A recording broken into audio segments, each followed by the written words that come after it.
I'll openly talk about, hey, I'm a recovering alcoholic. I've done it all too, but I know that if you got to sit in a pile of shit in something for something in your life, anything that doesn't seem to be working, sit in it for as long as you have to. But talk about it, bring it up.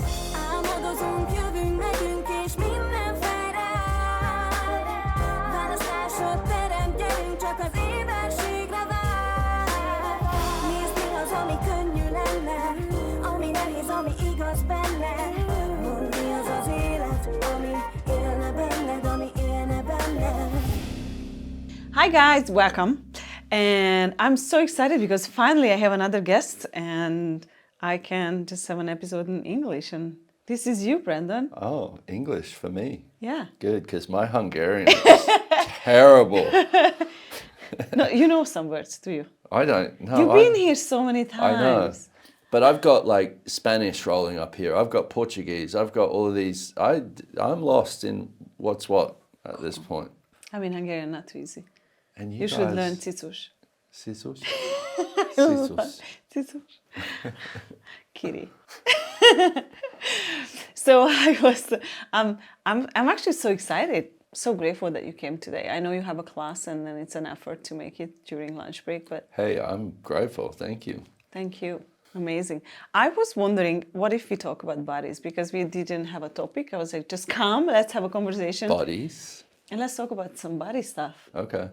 Yeah. So Brendon and I, we have a 3-day body class coming up. Your first 3. Let's not play it down. Okay, let's not be modest. It's your first ever 3-day body class. It's And hey, I got to say, you worked your ass off to get there. It's insane. So bravo. And you know that I have to do another body class next week because we have a new body process. Oh, do you want to do it on The me? mess. You Yeah. can just do it on me if you need to. All right. So yeah, actually we can start with that because it was just a lot of commitment from my side. So last year in January, I decided I want to become a 3-day body facilitator. And in order to become one, you have to Do 8,000 body processes? Yeah, basically Or almost 70. 70. Yeah, like 68 at this point. So I did 68 only body classes because I had beyond that, I had a bunch of other classes. But I remember when I was like not even halfway through, I called you one time and I was like, I'm not doing this. I'm done. I'm done. We've had many of these conversations, these I was like, no. I'm done, I'm quitting. And I'm like, and I've had them with you also, where it's kind of like you get to a point, and I think we also do that because we need to remind ourselves that we have choice. Oh, wow. True story. Yeah. So many times. And then Brendon would check in. He's like, hey, do you kind of see when you're going to finish these classes? I'm like, I'm not even finishing them. Like, don't call me anymore because there is so many in front of me I have to accomplish. But, it changed me completely. Like, as this morning I came in and one of my girls, Petra, she's awesome. And her body changed so much. And this morning she came in with like a short skirt. I was like, I never saw her in a short skirt. And her legs are like tiny. I'm like, how many kilograms? Like, what's going on in here? She's like, 6, 7.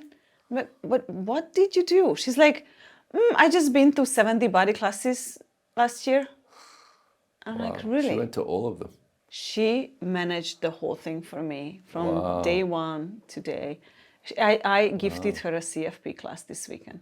That was her gift. Oh my God, that's wonderful. Yeah. And just seeing her change so much, and her body, her face, and not just that, like also the energy. Well, it's one of the gifts of those body processes is all the points of views that we have creating our bodies. And not just. And not just your bodies. Not just your body, your life also. But the thing when you start getting into it is how many of the points of view that we have creating our bodies are energetic. So we're not going, it's not necessarily a cognitive judgment or a cognitive point of view that we might have. It's all of these energetic things. We grow up with it. You grow up in a world where people project at you, where you're aware of the the things going on for everybody else, we pick up on all of that, and then that's what we use to create. You know, and that's where Access is so unique in that it deals with the energetics of it. Can we go back? Like, can you say something about you? Because I never introduced you in this episode. If people don't know you, what we should know about you? Well, I'm an Access facilitator. Have been for, I think, like 12 or 13 years now. But I grew up with so much that didn't work. So many points of view with my body and my life.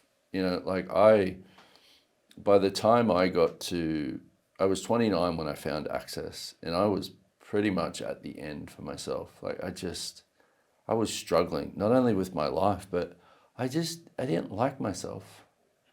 I had so many judgments of my body, so many judgments of myself, my life, everything that wouldn't change and work. And I remember when I found Access, I remember being like, wow, things started making sense on a different level. You know, because I'd tried to make sense of things from a cognitive idea that if I could understand it, if I could only make sense of why I judge, or why people judge, or why this doesn't work, or why this is happening, then I can change it. That never worked. It was that I was choosing it, but it was also that I had bought the lie that it must be mine. It's like I'm doing a foundation class at the moment here in Budapest, and I've got one of the class participants. She was asking this morning, we were talking about judgment, you know, and I was talking about how judgment is always a lie, you know, but the thing that sticks us is when we have a lie like judgment, and then we try to make it true. So here's the lie: I'm judging myself for being overweight, or I'm judging myself for, you know, not looking the way that I would like to look, or, you know, I can't ever seem to change this thing that's going on with my skin, or something like that. So the lie there is that it's wrong. Then we try and see the truth in the wrongness of it, which is the thing that gets us stuck. And so I was talking with her about this, and it's, for me, you know, like I said, I've been facilitating for many years, and I just love it when somebody's sitting there looking at me like this. I know we're getting somewhere. Yeah. You know, because the brain's gone, it just does not compute. Because it's like anything. If you've been doing something over and over and over again, it becomes a cycle. You know, we do it basically on autopilot, and that's the thing that gets us stuck in judgment, is we're not present even with the fact that we're in judgment.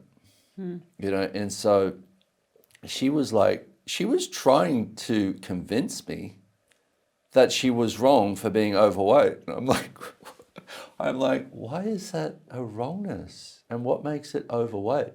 You know, if we look at even that as an example, the standards of body size 100 years ago, or 200 years ago, or 300 years ago, or 50 years ago were very different than what they are today. You know, it used to be considered overweight, or, you know, of the bigger size, was a beautiful thing. Yeah. It showed that people actually had money in, you know, hundreds of years ago. Yeah. And now it's wrong, and it's like, what? Where is the question of what does my body actually desire in that? That's so true. I will have an episode with Kitty, and she was looking at me. She's like, "You never dress like this for the podcast." I'm like, "I'm changing. That's what my body wants." And she's like, "Yeah, but I am in like this denim shirt." I'm like, "Cool. Who cares? Like, Yeah. it'll be good." She's like, "No. And I have a bunch of outfits here." I'm like, "Hey, here's a skirt, and then blah blah." So we kind of managed the outfit for her. And she's standing in front of the mirror. She's like, "Yeah," and she looks awesome. And we are like, "Oh, you look amazing." And she's like, "Oh my God, no, look at my belly, Yeah. like it's here." And that's what makes her look amazing, and that's what she judges the most. She's like, "I hate this, I don't like that." No. I'm like, "But that looks awesome. That means that you have a body. That's a body." Yeah. Like, and we consider we look amazing when we are like skinny. Well, it's interesting, and again, it's all judgment, but it's this we have so many standards and like standards of perfection that it's like, okay, this is how much I need to weigh in order to look good, or what I need to look like. But it's all judgment. And it's like with money. Let's use money as an example. When somebody says, oh, it's about the money. So once I have this amount of money, then I'm going to be okay and I'm going to be happy and everything's going to work out. And then I've done this before. And then you get to that amount of money and you're like, I'm still fucked up with money. Nothing changed because my point of view is still there. So it's the same. We do the same things with our bodies. Even if it did change, you couldn't receive the change because you still have the judgment. That's so true. 3 years ago, I got a new trainer, and she. Do you remember that when I did the competition kind of thing? I don't. You don't remember? Okay, that was 3 years ago, and I got this trainer, and she was like trainer for competitors, like bodybuilders, basically. And she was like, do you want to do a challenge? I'm like, what? She's like, you don't have to go to the competition, but I can manage it too. Like, you can basically do the whole way. And I'm like, fuck yeah, I want to do that. So basically, I lost like 10 kilos. I looked amazing. Like, I couldn't believe how she transformed my body from being fat and like ugly. Because at the time, I was like overeating and like not paying attention at all and just, never worked out. I never liked my body or nurtured my body. And I knew I want to change. And I have a picture I will show you later where I was like big, ugly, unhappy at most. And then 3 months later, I couldn't believe I did it. But now I look at the picture and I'm like, wow, I look amazing. Like, I couldn't believe that my body is able to transform so fast to something.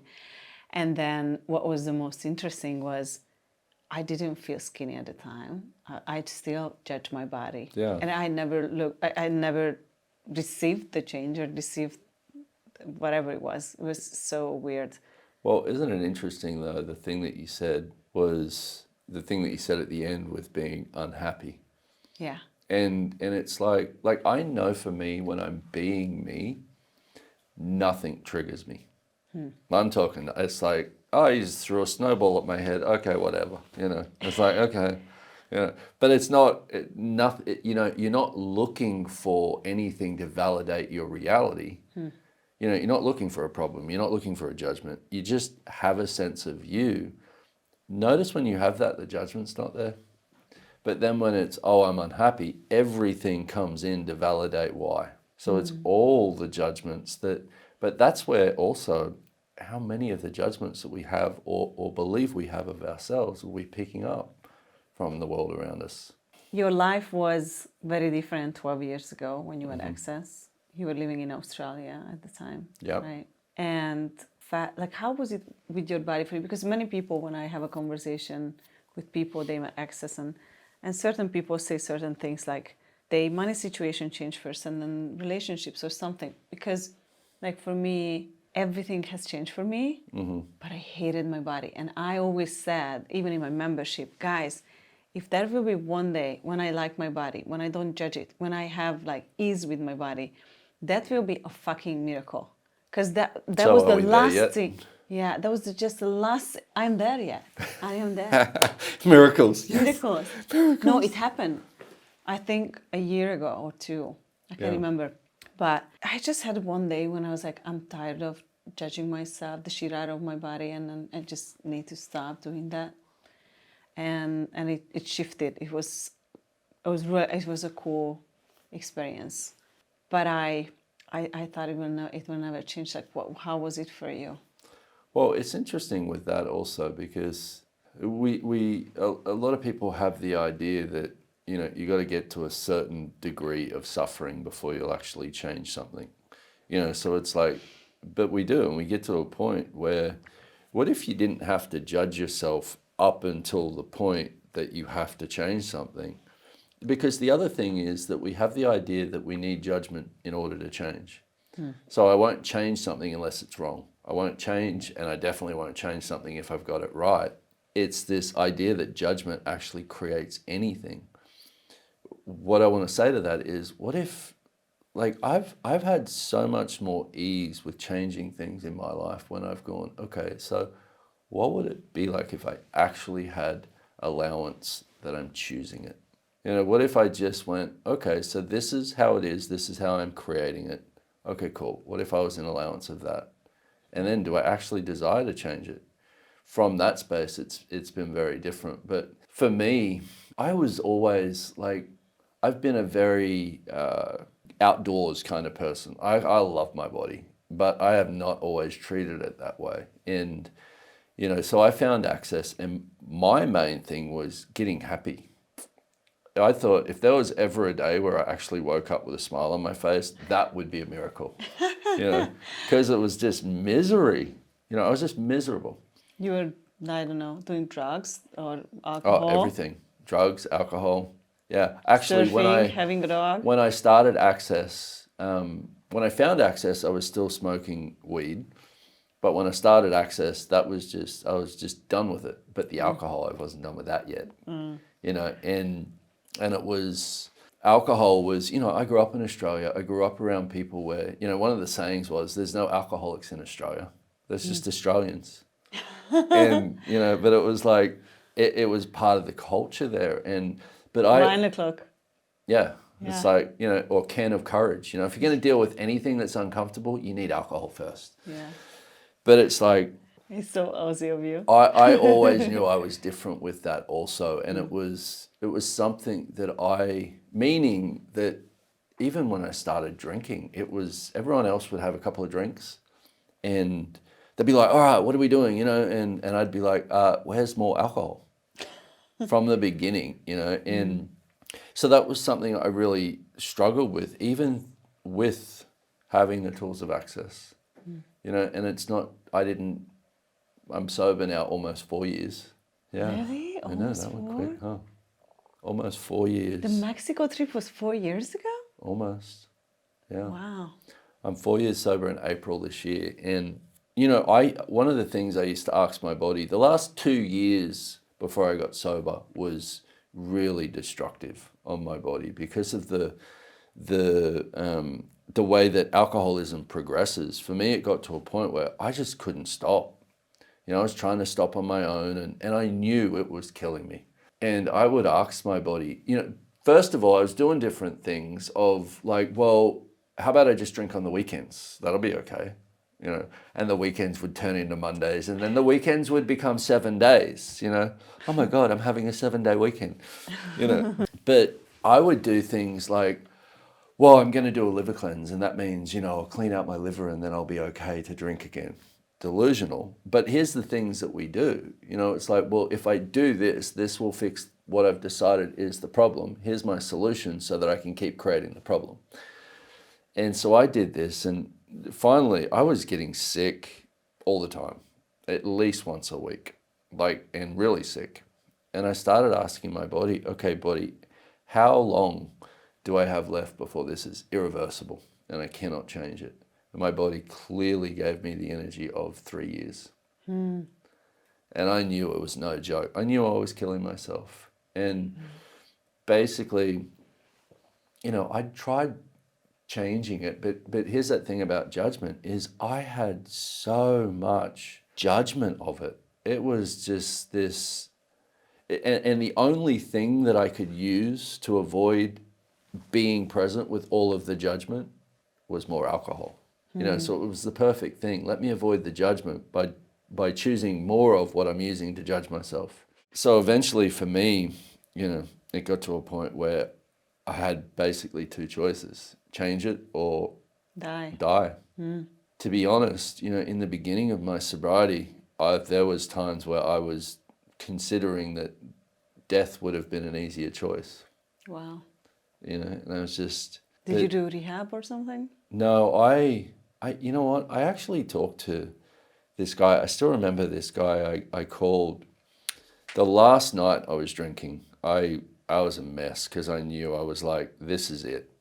You know, I knew if I kept going, I was done. And but I also knew how hard it was going to be to change it. And so I called this rehab clinic and this guy was like, man, you need help.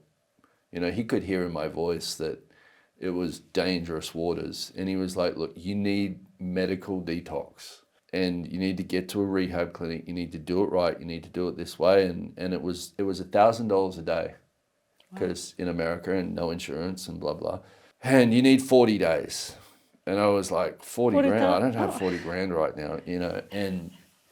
But this guy was so sweet. He was like one of those, just without being cheesy, and maybe this is, but he was like one of those things, one of those people the universe just puts in your path as like this, almost like a hug from the universe. And he really was that energy. And I said, look, I don't have that money, you know, I'm going to do it from here. And he said, okay, cool, just keep in touch with me. And I did. And I set my house up in a way that it was, to the best of my ability, this healing space for me.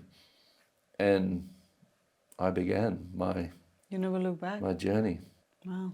Yeah. I remember you posted it's been 3 years, but it's 4 now. Like, wow. Almost, yeah. When is it? April. Really? April the 5th. You have to celebrate. Yeah. And you also do a podcast on. What's the value of addiction? Yeah. Yeah. Wow. It applies to, I guess, to many things in life. Totally. Right. You Like know, how many addictions we have. how many addictions we have with so many things. Judging yourself. Judging yourself, addiction. You know, Yeah. and then having addictions that you can judge yourself for. And then it's basically, but that's what judgment is. It's designed to keep you going in circles, you know, but it doesn't work. And it's like, you know, like the girl I was talking with today, she's like, well, but how do you change it? You know, and with that, because it's easy to say, like, you know, people would kind of look at me like that with the drinking. They're like, why can't you just stop? Yeah. Oh, thanks. Yeah, that's really easy to say. But right now, from my position, I've already decided it's an impossibility, you know, and so it's so easy to just say, just stop judging your body. Like, why don't you just get happy and love your body and just stop? Yeah, I get that. Thanks very much. But first of all, that thing that I said of like getting to allowance is the first way of creating change with anything is getting present with it. Like, okay, if someone listening now Mm-hmm. and they are like really interested and they never heard about anything before, Yeah. how you get into allowance and how you do, what was the second? Getting present. Yeah, how do you, I know it's obvious for us, but not for But everyone. hey, it may even, for me though, it's like, you know, Thank you. again, it's easy to say these things, Yeah, but it's actually a whole be other it. thing to actually be it. Yeah. Totally. You know, you can say anything and you'll hear people do it. It's like say one thing and then you watch them and you're like, they're doing oh, my it favorite completely is like, opposite. why don't you just let it go? Yeah. And I'm like, can I just kill you now? Because, okay, how do Yeah. you let go? And they're like, I don't know. I'm Yeah. like, so what? You. Well, that's where you've also got to have allowance for others. And so this part of, you know, for somebody listening is the thing with getting present really is, first of all, just acknowledging that the judgment's there. Like if you've got, and then take this as with your body or anything that's going on in your life and just go, wow, I have a lot of judgment of my body. I have a lot of judgment. Like for me, wow, you know, with the drinking thing, wow, I feel like the biggest pile of shit that's ever existed right now. And it took me 6 months to even begin to break that, but I had to do my best to not run from it anymore. And so that part from being present, you can begin to actually ask a question. And that means you're not just going, oh, well, what's it going to take for this to change because it's wrong and I'm a pile of shit for choosing it and this is never working and that doesn't change. Notice none of that's questions. To actually being with this and going, you know what, I got all this stuff coming up and this energy, all the stuff that's going on in my head, all the stuff that's going on in my life, all the shit that I don't know how to deal with, all of this has been with me my whole life. I'm tired of it. I'm done. How do I change this? And that's so different because now you're like, oh, I'm here with it. I'm here with all of this energy, all of these different things, all these points of view, all of these thoughts, and I'm here with it from that space, you can begin to actually ask a question like, okay, when did this start, or where did this come from, or who does this belong to? Have I bought this from somebody else? You know, like, I tell you one thing with the addiction and alcoholism, I remember learning that the only way I was going to beat it was total abstinence, meaning an alcoholic, as someone like me who has an allergy to alcohol, meaning I cannot drink. The only way that I'm going to beat this is by not drinking. No way in my world is that possible. Can I just join you with this? Yeah. Because with my addiction, I remember I was 27, 28. My addiction with alcohol was so bad that I couldn't imagine myself not to have a glass of something for lunch every day. Yep. It doesn't matter if it's like a Monday or Tuesday. And I thought to myself at some point, I'm like, hey, it will be a day where I will be able not to drink. Yeah. And I got a no. I'm like, wow, how do I change this? And I was like, I thought it was impossible to change that habit or autopilot or whatever. My whole family was addicted, like, to alcohol. My dad, my grandma, like, it was like an issue in the family, and I could see them in me. I'm like, wow, I'm becoming my dad. Wow, and even worse because my dad was just like drinking all day, and he was never like blacked out. But like some days I would wake up and in my apartment the door was open, and I was like laying on the bed with my jacket and stuff and sleeping with my shoes on. And I was like, I couldn't remember how I got home. Yeah. And that was scary to me. Yeah. Wow. Well, and this is where, see the thing with addiction, and you can look at this with anything, judgment, sugar, sex, video games, alcohol, drugs, whatever, is your special sauce. It's like, or all of the above, like, I like to have sex while I'm playing video games and drinking. And have job. some Coke. And some Coke. But it's unique also. And and this is why you can't, each case of addiction that's a personal journey. Yeah. It's how that makes that up. But I mean, for me, I knew that I had to quit it in totality. And even now, like, I look at, if I was to have a drink, what would that create? I know for me personally, I would be thinking about it for breakfast tomorrow.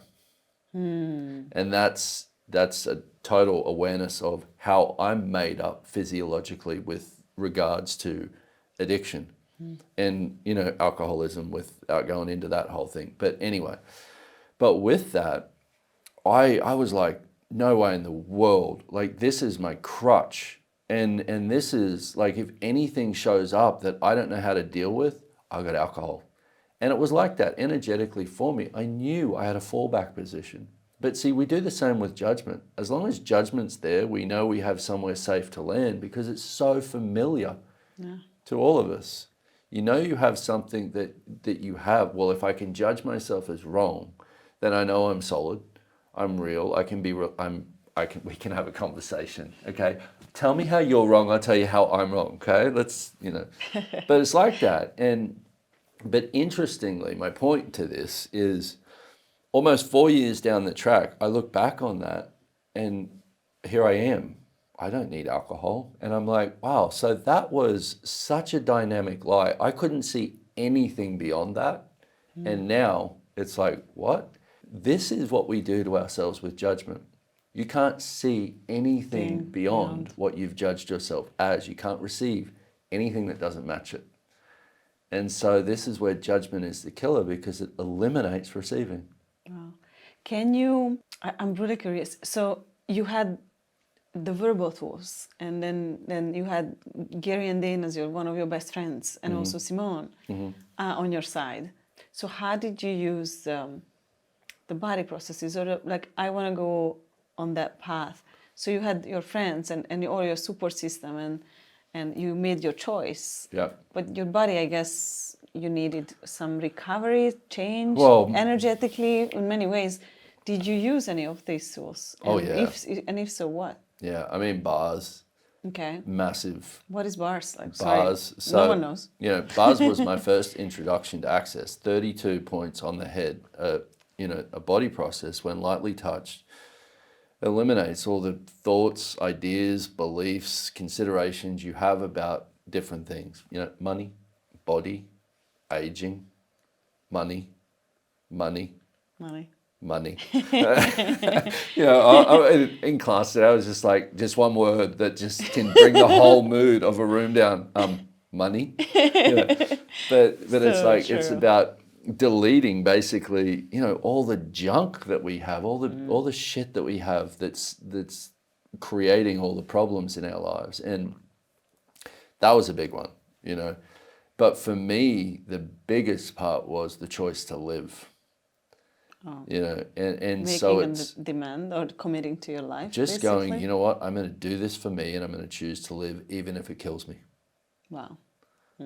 Yeah, and it was, because here's another thing that I guess a lot of us don't want to be present with is for a lot of us, we walk around on, almost like this sleepwalking state where it's like, it's not fully living, it's having a life. And, and I was good at having a life because you can control a life. You know what it is. You're like, yeah, well, this is my life. This is where I live. This is what I do. This is how I relate to others. This is all of these parts and pieces about how I define myself.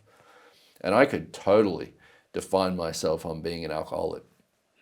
Here's how I'm fucked up. I win, I'm the worst, but the hardest thing for me and the thing that became a different platform for living was to get over my stories.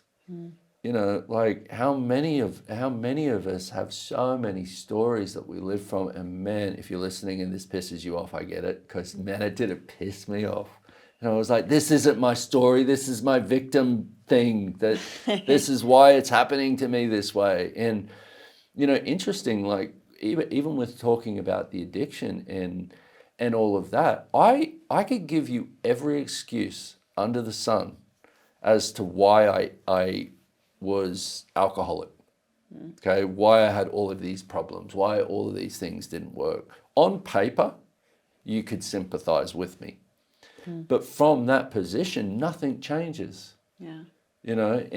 So it wasn't until I really got to work on, wow, I'm creating myself this way and I'm choosing it, which can be a really confronting thing to look at, that I started actually having some power for myself again.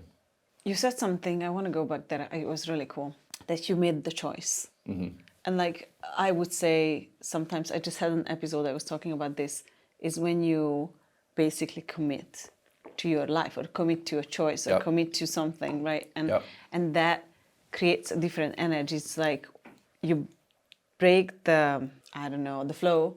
The cycle. The cycle, thank you. And then you start a new one with the choice you make. So your choice creates your life. And like, can you explain it a little bit? Because that's so huge, I guess. And that's what people don't get, is that you have to demand yourself with things, or you have to make the choice, you have to commit to something, and that creates a different energy. Hey. Otherwise, you would never change what you changed. Yeah. And you know what? The commitment to your life, commitment to living, commitment to you thing has been a journey for me over the years, because I would always, I'd be like, okay, I'm committing to my life. And then the next day be actively choosing against myself. Oh, what happened? I committed to my life yesterday. But I was like, that it's an ongoing choice. And commitment to your life really is about making the choices that are going to create who you would like to be in the future, making choices that are true for you. The part that gets us mixed up is, okay, I'm committed to my life, so I'm committed to being who I was yesterday. That's not committed to your life. That's committed to the past and the version of yourself that you can maintain, rather than recognizing committing to your life includes everything. Okay, we stumble, we fall, we make mistakes, we live in a world, you know, shit's gonna show up. But it's not going, oh my God, now I'm wrong because I just chose this against myself, or, you know, I was just an asshole, or I just did something I shouldn't have. That's all part of committing to yourself, because it's all about getting more awareness of what's true for you. For me, with that, in order to get more awareness on what's true for you, you're going to have to be willing to choose the things that aren't also. Choose the stupid shit too. You know, but if you don't judge it, you can have the awareness of, okay, that's not my best choice. You know my past 3 years closely. Yeah. And I'm so glad I made all of those choices. But at the time when I was whining to you, and I'm like, Brenda, why this is happening to me? Darling, nothing is happening to you. I'm like, oh, yeah. But then now I look back and I'm like, you know what? I really had to make those choices to get to be more aware. Yep. And I am here. Like, I just had my birthday, right? I know. And I love to be 40. I realize that's the best. I'm so grateful. Yeah. And like my last 2.5 years, it's been so messy and shitty. And like I could say so many things, but I'm so grateful. I'm so much more now. Yeah. Just by those things happening. I mean, it wasn't happening to me. I was choosing them, but I'm just so grateful. But can I say also is, you know, so we have a friendship, you know, and one of the things that I'm grateful for with that friendship is we're honest with each other. You know, we talk about things, and it's like, you know, I've told you many things about me, and you've told me many things about you, and but the reason I want to bring that up is because I'm so proud of who you are.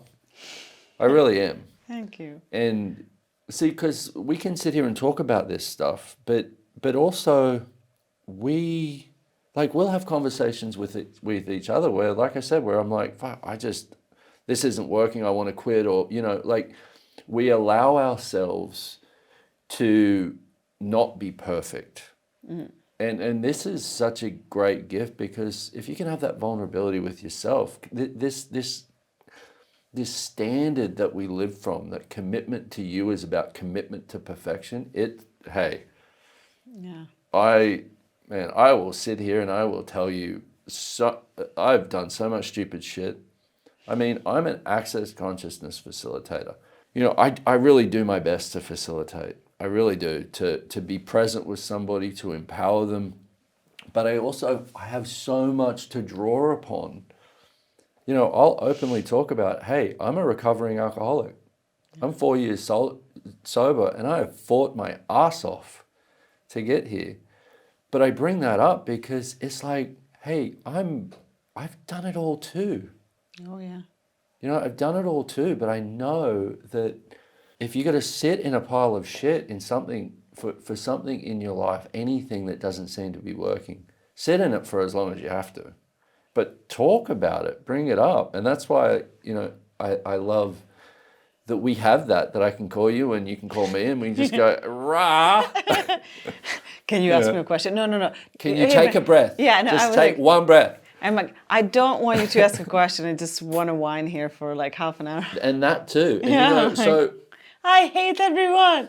hey, there's let me say one thing, because I don't even know why I want to say this, but so I did, maybe it's just to bring some more things up, is I did AA, Alcoholics Anonymous, right, for like 6 months, and it was so helpful for me personally. Okay, it's not for everyone, and for me personally it was, because I required I required some structure. And one of the things I was really grateful for the first month of going to these meetings, I walked in and they always called on me to share, right? Oh, you share, you know, and I'm like, and you know, the deal with Alcoholics Anonymous is, my name's Brendon and I'm an alcoholic, you know, and Is it really like that? yeah, it's really I thought like that. only in the movies. No. In No. Hungary, we don't have AA, do we? Yeah, you do. It's everywhere. We do? Yeah, you definitely You have. guys know.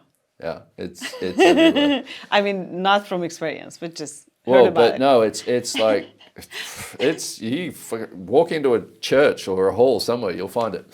But anyway, for the first month, I was sobbing. You know, I would be in these meetings sobbing, and I would talk in the microphone sobbing, and I didn't give a shit. I was willing to be seen as whatever, because I'm also in a room full of other alcoholics, right? Which is part of what made it more interesting. But the thing that I was so grateful for was I spilled things out of me. You know, I sobbed and I talked and I just bead. And I talked about things in those rooms that I hadn't talked to anyone about. You know, and I just let things out. And that's one of the things too, is we walk around trying to keep all these things in, you know, and it's like, what if we at least asked to have more people in our lives that we could, that are there to truly support us. Yeah, and not judging us. And not judging us. And, you know, the thing that I began to learn was I had to become that for myself. I'm not going to ask you any other questions because you shouldn't, because I'm really good at talking. No. I love when you I'm talk. so good at talking. I love it. Hey, you guys got all day? Is that? No, but we're running out of time. And what is the time? Yeah, it's time. Oh my but God. I just, let's invite everyone to the class. Yeah. You do it because you talk better than I see. Well, okay, so you're better at talking. So we have a 3-day body class coming up in Budapest. Nicolette's First. I mean, who does not want to come and experience Nicolette's First? Be part of that. But it's going to be awesome. And you know, if you've done a foundation class before, an Access foundation class, you have the prerequisites. If you haven't, and this has been interesting to you, there's body process classes out there that you can go and get a taste of. Check out the Access bars. There's lots of cool stuff that you can go and find. Yeah. So if you don't have the prerequisites, you can come to my bars class because I have a 400. We got the big room for 400 people in Budapest, and we're gonna have a big bars class on the 15th of February. Wow. Yeah. So come join us. Can I do one more shameless plug and we'll see if we fit it in? Yeah. So also on night 2 of this 3-day body class, I am doing an intro class called Relationship. Are you sure you want one? I wrote a book with Simone Milicis, and this class is going to be loosely based on that, but relationships. And has no prereqs. No prereqs. Anyone can come along 2 and hours. check it out. Yeah. On Saturday. So it's like next week. Which day is that? The 1st of February? I think so. One more thing. Mm-hmm. If people want to join you somewhere because you have a membership, you have your podcast, where we can find you. So we're going to put everything in the show notes. But you can find me at brendonwatt.com. Cool. Yeah. I love your podcast. You've been on it. I've been on it, but I was listening to the episodes because it's interesting also for me. Yeah, cool. Thank you. Thank you. Thank you, Brendon. I'm so grateful. Thank you for having me here. Thank you for taking the time. You're welcome. Yeah, I'm really grateful. Yeah. Thank you guys for joining in. See you next week. Thank you. Bye. Bye. Köszönöm, hogy ma is velem tartottál ebben az epizódban. Remélem vittél belőle valamit, ami könnyít, vagy egy picit más irányba húz. És mielőtt most mennék, hadd hagyjak itt neked 2 szuper hírt. Februárban 6 különböző helyszínen is lesz ingyenes dedikálásom a Librivel együttműködve. Remélem, hogy valamelyik helyszínen találkozunk, és végre személyesen is megismerhetjük egymást. A pontos dátumokat és helyszíneket megtalálod a leírásban. Ha pedig idén szeretnél egy igazán nagy reszetet, akkor várlak szeretettel február 15-én a nagy 400 fős Access Bars tanfolyamomon itt Budapesten az Intercontinental Hotelben. Ezt a napot garantáltan nem fogod elfelejteni. Találkozunk jövő héten egy új epizódban.